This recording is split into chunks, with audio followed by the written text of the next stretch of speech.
Hello guys और most welcome on my channel. आपका बहुत बहुत स्वागत है मेरे इस चैनल पर। तो आज की ये वीडियो है, अगर लंबे समय तक नार्सिसिस्टिक एब्यूज़ झेलने के बाद आपको उस इंसान से बहुत ज़्यादा डर लगता है तो उसको हैंडल किस तरीके से करना है, तो आज की वीडियो में मैं आपको बताने वाला हूँ। ये वीडियो आप पूरी ध्यान से देखिए।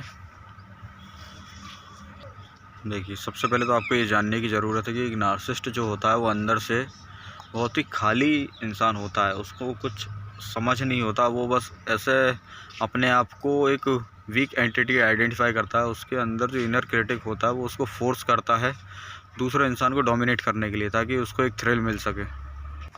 दूसरी बात ये है कि वो ये बात जानता है कि आप पहले से डरे हुए हैं, आप अंदर से कमज़ोर हैं, इसी का वो फ़ायदा उठाता है ना।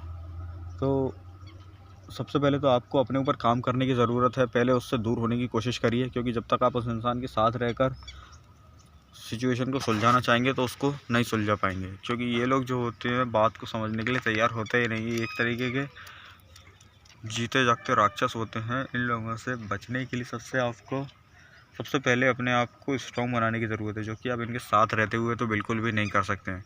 दूसरा, अगर साथ रहना ही पड़ रहा है, एकमात्र आपके पास ऑप्शन है साथ रहने का, तो आपको अपने आप को पूरी तरह से बदलना पड़ेगा। जब तक आप खुद को बदलने के लिए चैलेंज नहीं ले सकते तो आप भूल जाइए कि इनसे आप बच पाएंगे। क्योंकि इस तरह के लोग, ऐसा नहीं है कि आपके लाइफ में कोई एक ही नार्सिसिस्ट है जो आपको नार्सिसिस्टिक एब्यूज़ दे रहा है और आपको परेशान कर रहा है। अगर आप ऑलरेडी वीक मेंटेलिटी वाले पर्सन हैं, जिसका लो सेल्फ एस्टीम है, कॉन्फिडेंस डाउन है ना, अगर आप किसी भी तरीके से सिचुएशन को हैंडल करना नहीं जानते, तो इस तरह के लोग आपको लाइफ में रेगुलरली मिलते ही रहेंगे। और इस बात को याद रखिए, लाइफ में चाहे कितनी भी कठिन सिचुएशन क्यों ना हो, आपको एक ना एक बार तो डिसीजन लेना ही पड़ेगा अपने आप को सुरक्षित रखने के लिए। क्योंकि ये लोग बिल्कुल नहीं चाहते कि आप इनके चंगुल से आज़ाद हुए और बाहर निकल पाए अपनी इनकी दुनिया से। क्योंकि इन लोगों को एक नार्सिसिस्टिक सप्लाई चाहिए होती है। आपने ऑलरेडी इनके बारे में दूसरी वीडियो पर भी स्टडी किया होगा। इन लोगों के अंदर एक बहुत ज़्यादा खालीपन होता है। ये दूसरों को दिखाने के लिए कमज़ोरों को ऊपर डोमिनेट करने की कोशिश करते हैं, ताकि वो इंसान हमेशा इनका गुलाम बन के रहे। लेकिन जैसे ही वो इंसान अपने आप को बदलता है और अपने एग्रेसिवनेस इनको दिखाता है या डोमिनेट करता है, उसके बाद ये इतने डरपोक और कमज़ोर होते हैं अंदर से कि आपने इनको, अगर मान लीजिए कि आपको भले 10 साल से आपको टॉर्चर कर रहे हैं, लेकिन अगर आपने एक बार तमाचा खींच के जड़ दिया तो उसके बाद ये लाइफ में कभी आपकी तरफ पलट के नहीं देखेंगे। इतने डरपोक होते हैं अंदर से कमज़ोर। बल्कि ये दूसरों के, जब आप किसी के दोस्तों के साथ में या फैमिली में अदर मेंबर्स के साथ में आप बैठे होंगे, तब भी ये लोग आपके पास आके नहीं बैठेंगे, ना ही आपको पोक करने की कोशिश करेंगे। क्योंकि ये अंदर से बहुत ही खाली लोग होते हैं। आपने बस इनका वो रूप देखा जो इन्होंने बनावटीपन में आपको दिखाया हुआ है, और जिस रूप को दिखा के इन्होंने अभी तक आपको मैनिपुलेट किया। अगर आपने एक तमाचा भी इनमें खींच के मार दिया तो उसके बाद ये हो सकता है कि एग्रेशन दिखाएं, गुस्सा दिखाने की कोशिश करें, लेकिन एक्चुअल में इनके अंदर बहुत खालीपन होता है और बहुत ज़्यादा ही डरपोक होते हैं ये। इनके अंदर ना हिम्मत होती है, ना ताकत होती है, ना नॉलेज होती है, ना कॉन्फिडेंस होता है। ये बस कमज़ोर लोगों को आइडेंटिफाई करके उनका सहारा लेके सर्वाइव करने की कोशिश करते हैं।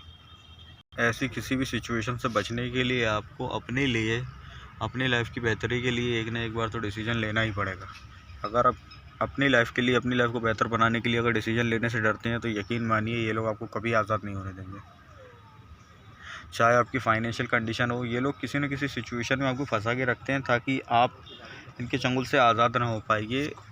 मान लीजिए कि अगर आप हाउस वाइफ है तो हस्बैंड पे डिपेंड है और आपकी खुद का कोई इनकम के सोर्स नहीं है, तो वो आपको बार बार इसी बात का टॉर्चर करता रहेगा, इसी बात को लेकर कि अगर मैं तुझे छोड़ देता हूँ तो तेरे पास कोई और रास्ता नहीं है। इस तरीके से ये आपकी मेंटेलिटी को हैरेस करने की कोशिश करते हैं।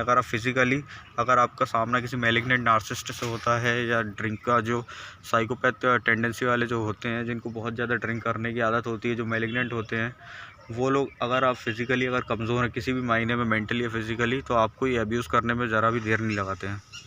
लेकिन मैं एक बात ये जानता हूँ कि ये लोग अंदर से बहुत ज़्यादा कमज़ोर होते हैं। ये मैनिपुलेशन करके, है ना, दूसरे की इन्फॉर्मेशन को डिस्टॉर्ट करके, उसके कॉन्फिडेंस को डाउन करके उसके ऊपर अटैक करते हैं। क्योंकि इनमें हिम्मत ही नहीं होती है कि ये directly face to face 1-on-1 किसी को फेस कर सकें।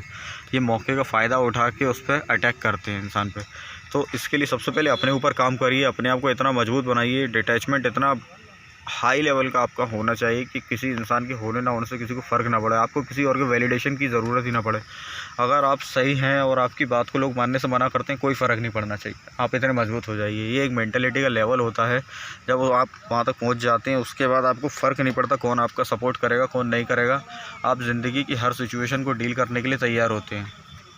तो इतना याद रखिए आप कि अगर आपको इस दुनिया में सर्वाइव करना है तो इस तरह के जानवरों से डील करना आपको आना चाहिए, है ना। तो डर को सबसे पहले ख़त्म करिए, अपने माइंड को रीड करिए, अपने इमोशंस को रीड करिए।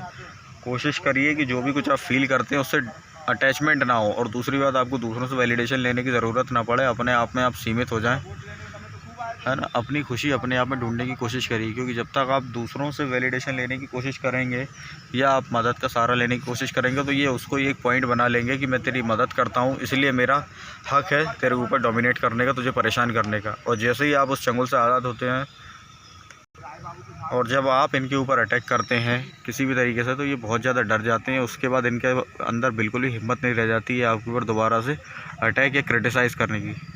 देखिए दोस्तों, मेरे सामने एक प्यारा सा फाउंटेन चल रहा है, कितना इसमें रेनबो भी दिखाई दे रहा है, रिफ्लेक्शन में भी और ऊपर भी।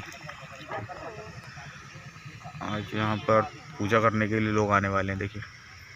हाँ, तो लोगों ने अपनी तैयारियाँ तो कर ली हैं।